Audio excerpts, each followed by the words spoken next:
Okay, folks, so now I'm going to get on with my update. It'll be an OTA update for your 29th annual Fleet Safety Conference, and this obviously is the first one that you're doing virtually. So really glad to be here, and we'll just kick right off with the presentation. So what I thought I'd do, I always want to sort of give a little bit of a roadmap before we get started here. So I did have the opportunity to speak with you last year, which was fantastic, and I'm thankful for the opportunity to return this year. So we'll cover off sort of, I think, some issues that happened between the last time I saw you and now, and then give you a little bit of a glimpse into the future on some of the issues that we're working on. Obviously kick off with OTA philosophies, core principles. So this will be a little bit similar to what you saw last year. Get into some hours of service information, ELDs. ELDs are obviously a hot topic this year. Could not do a slide deck in the last 6-7 months without talking about COVID and the recovery that we're now in. I'll hit a little bit on insurance with respect to stuff happening nationally, and then on a provincial angle. Talk about tax compliance, environment, MTO's Minister's Action Plan, and then some other files that we've been working on. So moving into our core principles, philosophies, and challenges. This is a slide that we always want to put up first, just to give a little bit of context of how how OTA approaches stuff and how our members approach things. So obviously, fair competition, free market, and the strongest commitment to compliance are extremely important issues for OTA and how our members operate, and that's how that translates into our lobbying efforts and the policy files that we take on. The level playing field is critical in trucking, and the level playing field has really been guiding our principles for the last 5 years, and will continue to guide them for the foreseeable future. Unfortunately, in the trucking world, non-compliance remains a business plan for small but growing number of fleets in Ontario and Canada. From our perspective, this has to stop, and by working with governments, we can address this. When we talk about some of the major files or the major focus areas for us under the level playing field, obviously the environment is important. Truck safety, taxation, and operations are all key. As we've noted before, a lot of the files that we work on and the stances that the association takes aren't popular with everybody, but they're absolutely the right thing to do. And I think for this audience, through IHSA, you subscribe to the same principles and sort of guidelines that OTA follows. So we're really happy to be back here talking to you about this again and giving you an update as to where we are in the 2020 space. So hours of service, electronic logging devices, certainly a hot topic. And what I thought I would do here is I'm going to run through sort of 3 things simultaneously, but there's a lot of information on these slides, and I figured pictures are better than words. So everybody's familiar with the fact that we're moving forward with a federal mandate for electronic logging devices. You'll see on the screen here on the right, or on the left side of your screen, a picture that was taken when Minister Garneau announced the Transport Canada's intention to move forward in June of 2019 with an ELD mandate to become effective in June of 2021. You'll see here on the right, the Transport Canada is still committed to doing this, and we're fully supportive of the move forward in June of 2021. So a lot of things are going to happen, or a lot of things have been happening. With respect to the process itself, I think it's important to really highlight, and I know there'll be a number of ELD vendors that are on this call, and certainly want to thank them for their support and their participation in this process. It's, you'll see at the bottom of the screen that the ELD vendors have been embedded in the regulatory process, all the way from the development of the technical standard through to the test plan that ELD vendors were followed through during the third-party certification process, and we're also heavily involved in the regulatory development itself. So from a regulatory perspective and a consultation perspective, this is exactly how consultations are supposed to happen. Having them involved from day one allows fleets to partner with ELD vendors that are on the ball and are fully prepared to support the third-party certification in the Canadian context. I think one of the things that's really important to stress, and obviously we're very close to seeing the third-party certification process. In our talks with Transport Canada, we expect this to be up and running in the middle of October, which is fantastic, and that will allow the vendors to move forward with the certification process of the devices, and then have everybody ready for June of 2021. I think it's important for the majority of fleets in the room are I mean, most of you probably run to the US, and for those of you who don't, the majority of you are probably already in the ELD space. I would suspect that very few of you aren't. I think it's important for those people that aren't. You don't need to wait till we have a list of certified ELDs. The key for you is to work with the reputable ELD vendors that are part of the OTA process or the CTA process, but also involved in the IHSA space.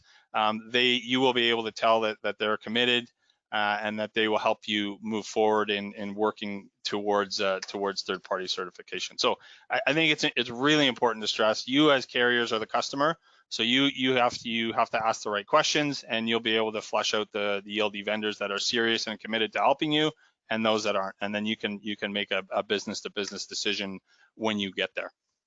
So a couple of things that are going to happen between, or where OTA's focus and CTA's focus are between now and June of 2021. And you'll see, so we've got things sort of interspersed here, but the first item sort of at the top of the page, you see something that says anti-solicitation or not for sale. So this is code for, as we move forward, looking at increased scrutiny or increased regulations that have teeth, that really get at folks that may in future want to sell non-compliant products into the marketplace. That's an area we're going to focus on with government.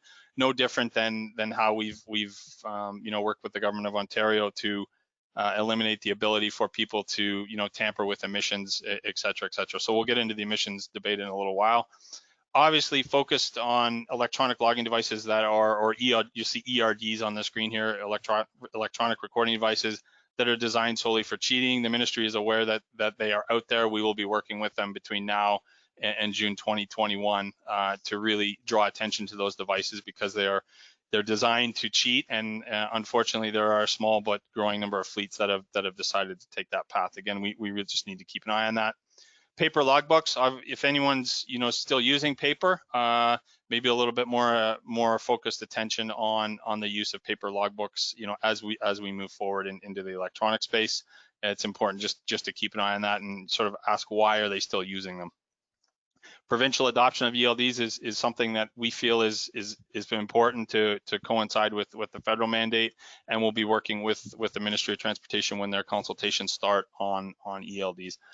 The one thing to keep in mind in the back of your mind, always keep in mind, and you'll hear us stress this, whether it's through CTA or OTAs, the Humboldt Broncos collision, a lot of the underlying factors that were involved in that collision were heavily associated with hours of service compliance. So when you hear us talk about ELDs, we don't do it without taking into account what happened in Humboldt. If you had the opportunity to read the logbook review that was completed by the enforcement folks at Saskatchewan Highways, Department of Highways, or the Highway Patrol.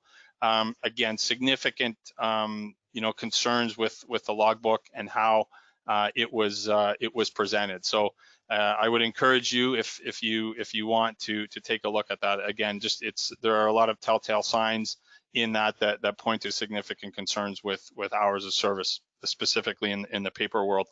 From a speed perspective, it's something we'll look at or continue to look at, and you saw during CVSA's Operation Safe Driver Week, their focus was on speed. Speeds have been up in the US. You will see the stats that have shown that. So again, just keep an eye on the speeds, and the issue of time compression, and the supply chain needs to function efficiently, and in future, if we have a properly functioning supply chain, there's less need for folks to consider speeding. Education will play a huge role as we move forward, and we expect governments and us working in partnership with them to really educate. I mean, we've done a significant amount of education. There's a lot of information that's out there already, but continue to educate both all carriers with respect to the ELD mandate, what it means, who it applies to, how you can operate within it. As we move forward from a logistics perspective, And again, this is going back to, you know, information that's been provided to us by ELD vendors who have gone through the same transition in the US. A lot of what you're going to see, at least you know, what we've been communicated to by the ELD vendors, is the updates that are going to come to your devices or to your ELDs will be what we call an over-the-air push.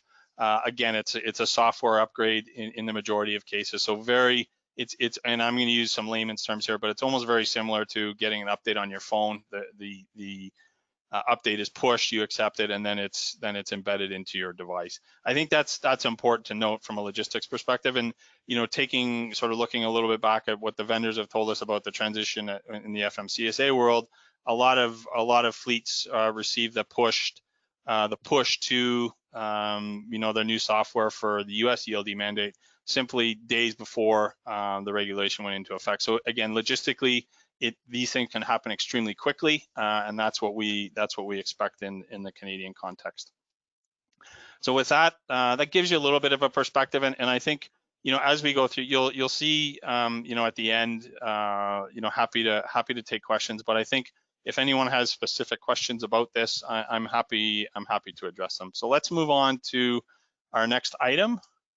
And this is, you know, I had mentioned before, we, you know, in the 2019-2020 timeframe, we couldn't do anything without talking about COVID. It's obviously consumed significant amounts of everybody's time in the last 7 months. OTA has been extremely busy on a number of files during this, and I think it's important to thank everybody that's watching this and that played a critical role in getting the industry through the pandemic. I mean, it's been extremely challenging for all aspects of Ontario's economy, or all, you know, impacting all Ontarians. But I think I would be remiss if I didn't say that, you know, the trucking industry really stood up and really kept everything going and was sort of the glue that kept everything going and together during this pandemic. And you'll see some pictures here with, you know, with the Premier and the Minister, who really, you know, who have really stepped up, and the support coming from the Government of Ontario through the Premier, through the Minister's office,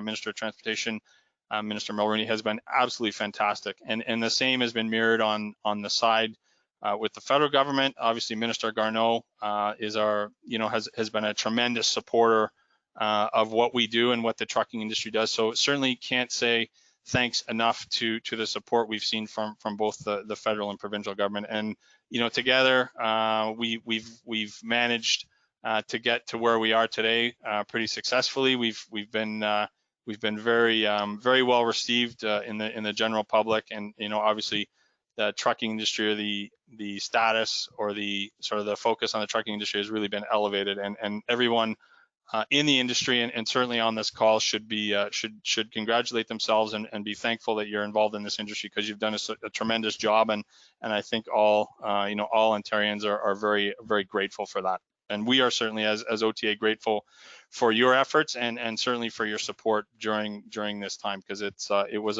a real team effort.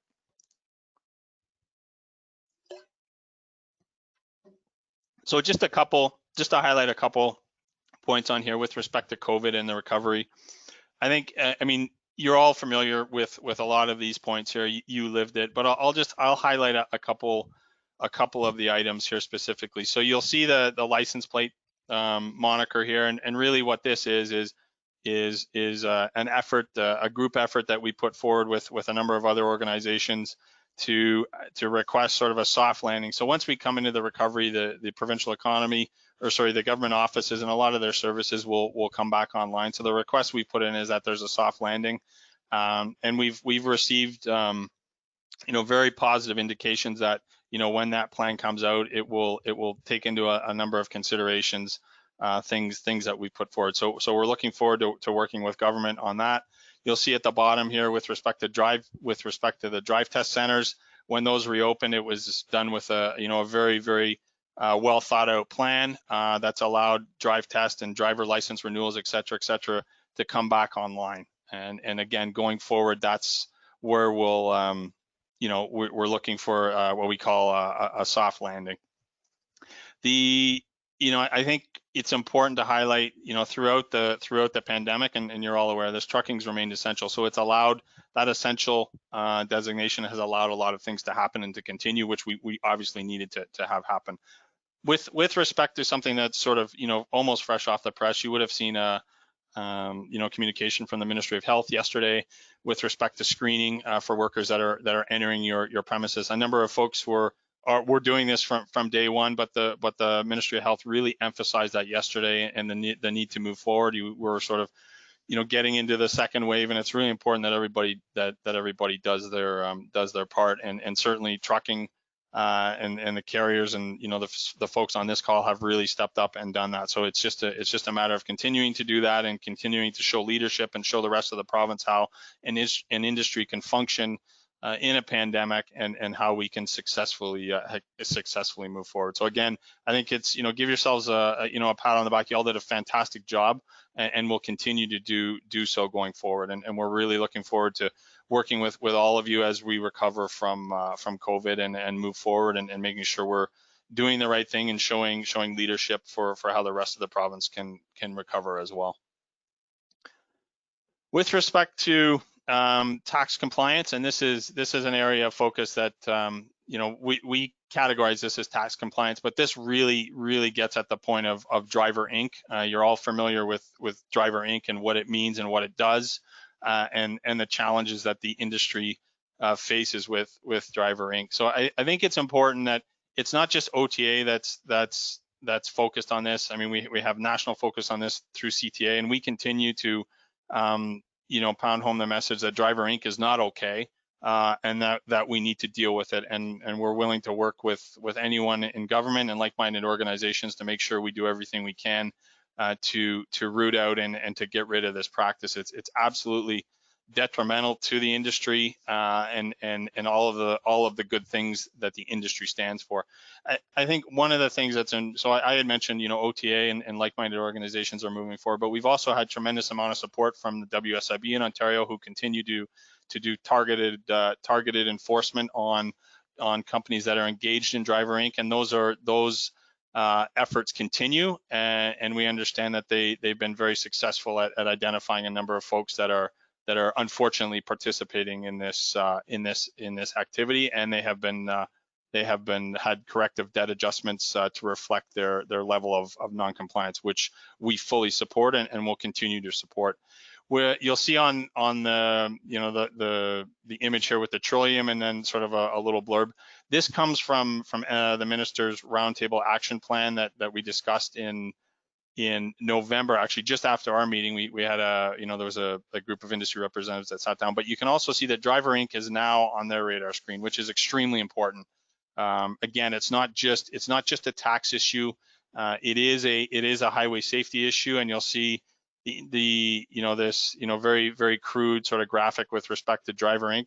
As Driver Inc., or those folks that are engaged in Driver Inc., and the more folks that become engaged in Driver Inc., there is a direct correlation to a diminishing highway safety performance, which we feel, again, it's not just a tax issue, it is becoming a highway safety issue. So non-compliance on the Driver Inc. side, and the misclassification of employees has a negative impact on road safety, and there's a direct correlation between the two. So something we really need to pay attention to, and obviously the Ministry of Transportation has flagged that as something that they want to look at as well. We will continue, and you will continue to hear us supporting the need for the responsible part of the industry, the majority of the industry, to call out those folks that aren't doing the right thing and that are avoiding their tax obligations. It's absolutely unnecessary for them to do that, and it has no part in this industry. So you will continue to see communications from OTA and CTA on this fact, whether it's a tips line for WSIB for them to look at potential non-compliance from their perspective, but also to highlight the Driver Inc. issue to CRA. CRA has developed a leads program, which I think you're all familiar with. Again, if you need more information, these are simply screenshots from OTA's website or CTA's website.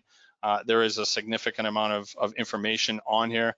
So the third, we talked about industry dealing with it, like-minded organizations. We talked about government. The third part of the equation is, you'll see on the right side of your screen here, is a tip sheet, and this is really designed for the supply chain. I mean, obviously, somebody provides funding. There is a funding source for the purchasing of transportation, and that is the supply chain, or the shipping receiving community, or in some cases the 3PL community.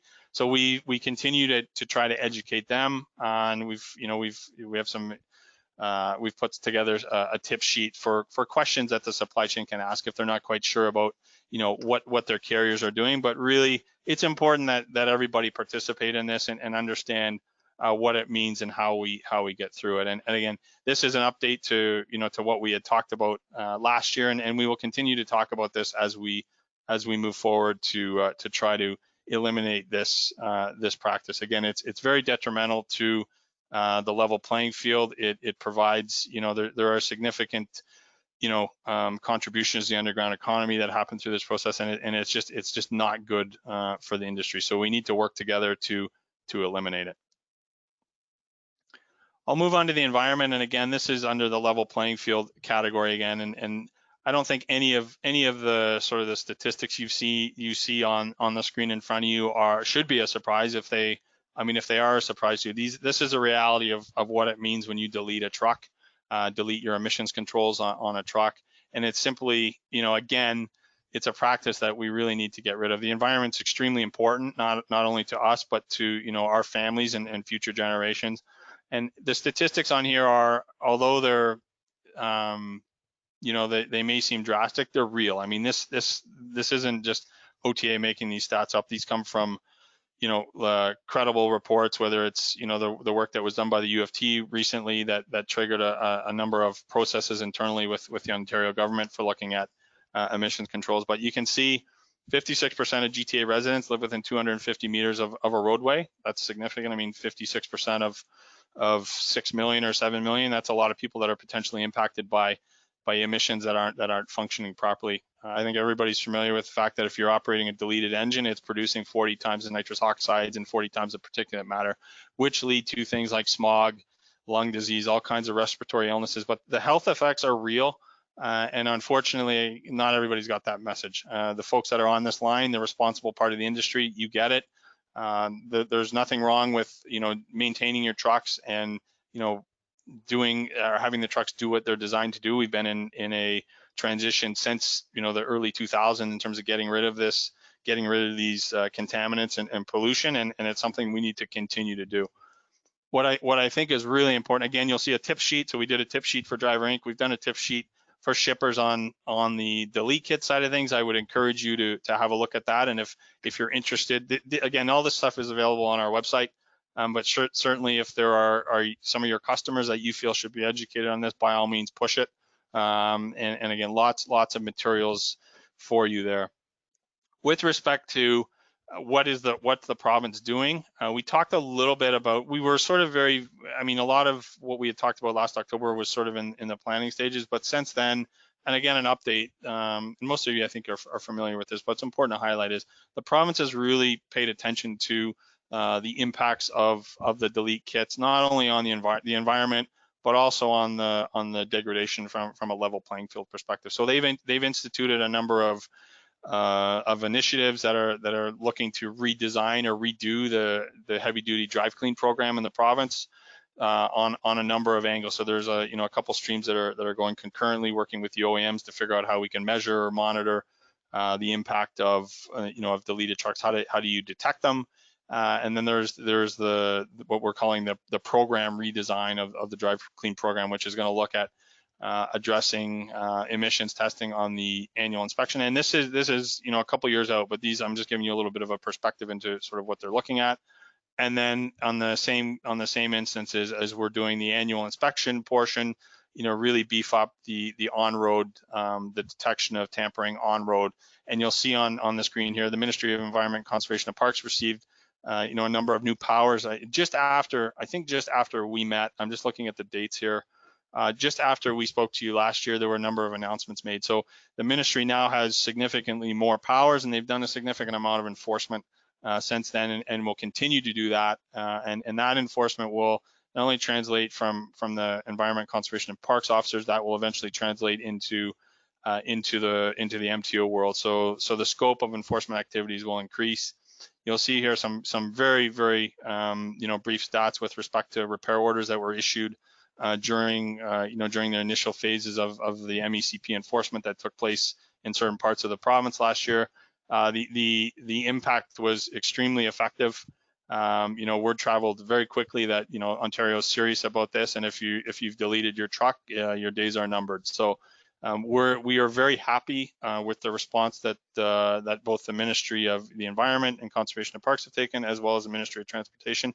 This is a big issue, and it's some folks, the folks that are engaged in this business may not like this message, but it's something the responsible industry has really taken to heart, and we found a great partner in the government of Ontario who are serious about dealing with this, and then that translates into the supply chain who we really need to educate them and have them understand that are the people you dealing with, are they living up to your corporate values, and do they meet your corporate mission statements, and are you contributing to this problem, or are you being part of the solution? So extremely important that we continue going forward on this front. And we will continue to work with the government of Ontario as we introduce a program. And I think the timeframes we're sort of looking in the 2022 timeframe, but you'll see a significant amount of information. There are a number of consultation processes that are underway that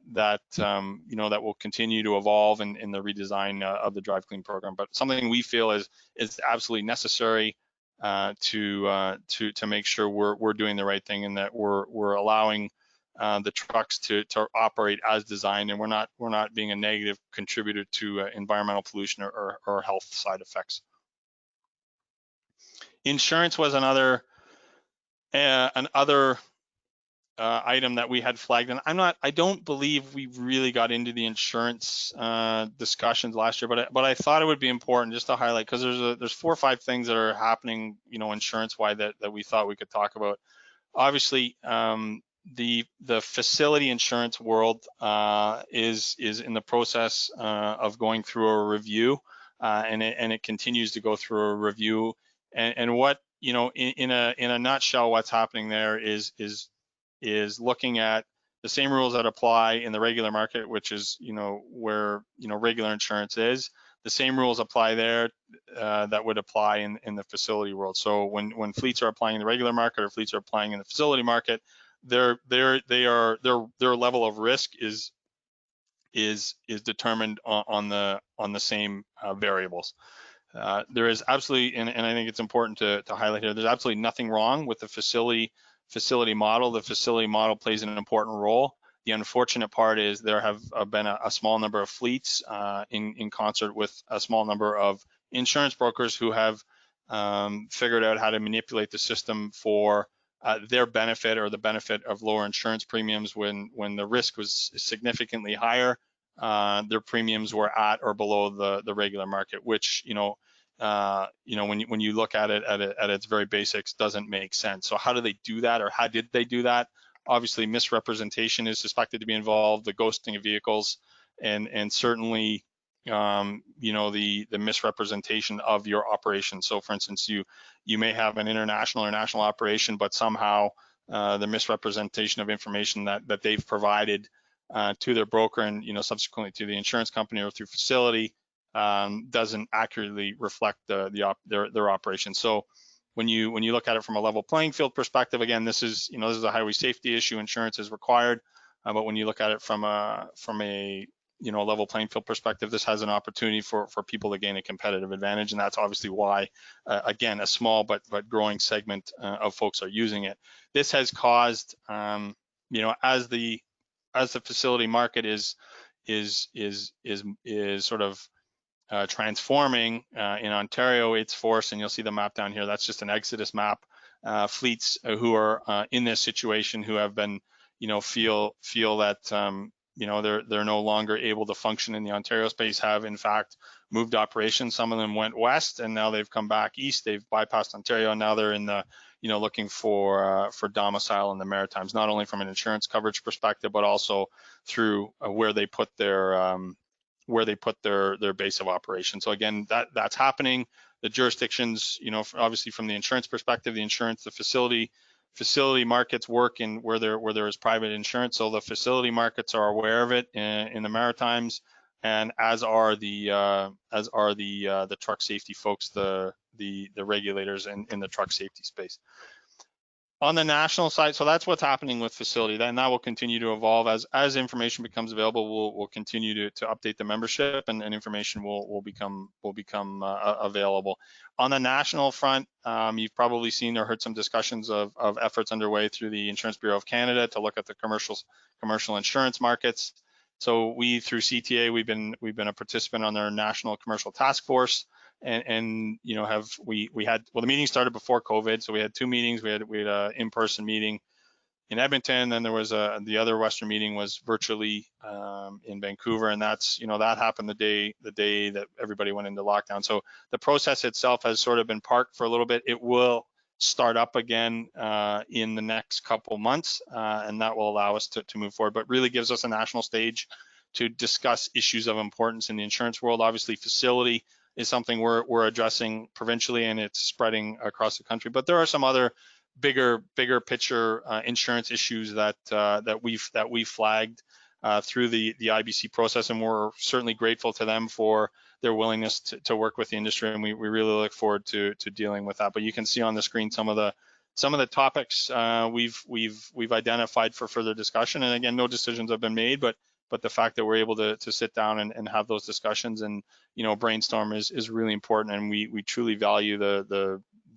partnerships and collaboration we've seen so far with IBC, and obviously we have a number of insurance members that are on this call and engaged through OTA, but also through the Canadian Trucking Alliance. So we're very appreciative of their guidance. A lot of them have really helped us, guide us through this process, and equally as important, have helped us on the facility side. So certainly want to make sure we give a big shout out to them as well. I think the one thing that's important, and this will tie into, you'll see some of the mention when we get into the work plan that MTO has underway. The validation of insurance is extremely important, and we continue to work with the ministry to make sure, as whether you're applying for a license plate or whether at roadside, that there's a real-time validation of insurance, and that will also involve IBC.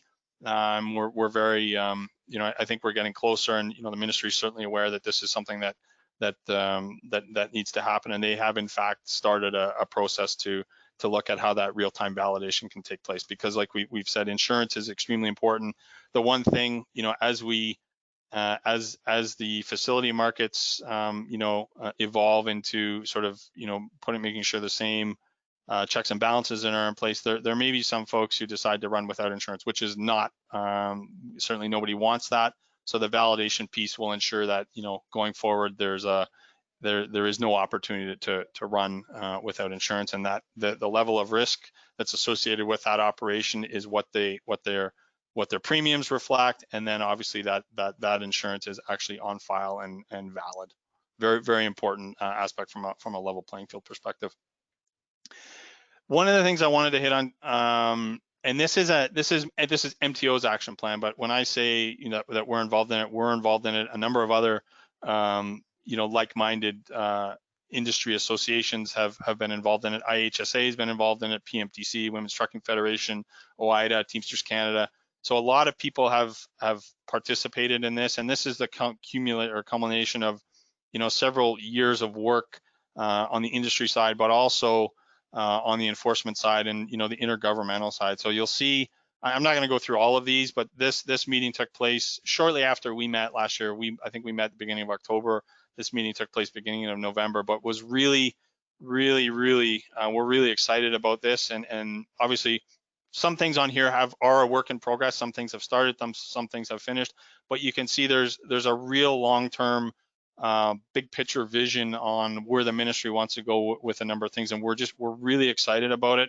And as we emerge from COVID, obviously put a little bit of a pause on some of these issues, not all of them, but COVID, as we reemerge, the consultations in some of these areas will start again, and we're really excited. I know the ministry's put a ton of work into it. You know, these are action items coming out of the ministers roundtable. So a lot, utmost support for moving forward on this with respect, from the minister's office and the ministry as a whole. So very, very happy. I mean, I'll just highlight a few things. A lot of this stuff is sort of a work in progress, but develop a plan to increase rest area infrastructure in Ontario. That's extremely important from a driver health and wellness perspective, health and safety, but also from hours of service compliance. Where's some of the other bigger ones and there'll be a number of consultations that start here. So a review of the CVR program, and that is critical to really focus in on what we had talked about last year with respect to identifying high risk drivers, high risk carriers. How does the CVR program what needs to happen there to really, I mean, it's a great program, but where do we tweak it around the edges to really make it nimble and the ability for it to address those carriers that need attention. The move or the acknowledgement, moving into a digital world is extremely important. I mean, a number of you have already made the transition, so helping the ministry get into the digital world is really important and something we want to move forward. Distracted driving, obviously, how do we address that and what do we need to do to reduce those incidences going forward? And again, and that combines with some of the strategic initiatives with respect to MTO's truck safety program. So I'm not going to go through all of these, but again, just highlight a few of them and some of the things that are coming online with the ministry and working with OTA, but obviously other folks that are in the spectrum. So I wanted to cover that off, and I just want to make sure. I think I got one or two more slides here, and then we'll just. Okay, yeah, so that is the nuts and bolts or the meat and potatoes of the presentation, and we do have and again, I've given you sort of a snapshot into in the last half an hour, a snapshot into how where our priorities are as OTA, where we plan on going. Again, a lot of these things we've achieved a lot, and we've achieved a lot in partnership with like-minded organizations like IHSA and PMTC and Women's Trucking Federation and OIDA, Teamsters Canada. So there's a lot of stuff that's happened. Obviously with the full support of the Government of Ontario and the Ministry of Transportation. Very, very excited about that. So that's a little bit of a snapshot. I mean, that's not all we're working on. And just some other files, active files that OTA is involved in. Again, I'm not going to get into this, a lot of detail here, but certainly something, we're not just focusing on 3 areas. Those are the main areas that we're focusing on, but these are other areas that we're looking. Okay, so that concludes my presentation. I want to, certainly say again, thanks to IHSA and Charlie and Michelle and Enzo for having us join you for your annual conference. Hopefully you found the information useful, and certainly want to say thanks to the OTA members that participated today. We're grateful for your support and keep the support coming. If you ever need anything from us, please let us know. Because I'm doing this, because this session is recorded, the questions, if you have any questions, you can submit them to IHSA. Those questions will be transferred to me electronically, and I will respond and provide the answers to your questions. So feel free to submit any questions directly to Charlie and the organizers, and I will be happy to get you those answers. And once again, from OTA, on behalf of OTA and our board and our officers and the entire staff here, thanks for the opportunity to speak with you today, and we look forward to working with you going forward.